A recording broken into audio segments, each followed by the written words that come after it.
ഇന്ന് നമ്മളൊരു സ്ഥലത്ത് കണ്ട റെസ്റ്റോറൻറ്റ് ചിലപ്പോൾ 2 മാസം കഴിഞ്ഞാൽ അവിടെ കാണുന്നില്ല. അത്ര വേഗമാണ് ഇതൊക്കെ പൂട്ടിപ്പോകുന്നത് അല്ലെങ്കിൽ നിർത്തിപ്പോകുന്നത്. അതിൻ്റെ കാരണം എന്തായിരിക്കും?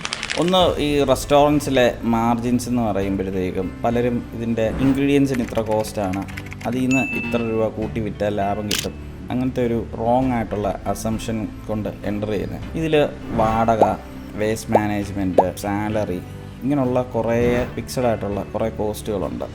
അത് എല്ലാ മാസവും റെസ്റ്റോറൻറ്റിൽ സെയിൽ വന്നാലും ഇല്ലെങ്കിലും ആ കോസ്റ്റ് വരും. ഈ കോസ്റ്റൊക്കെ മിക്കവരും കൺസിഡർ ചെയ്യാൻ ആദ്യമേ പറ്റാതെ പോകും.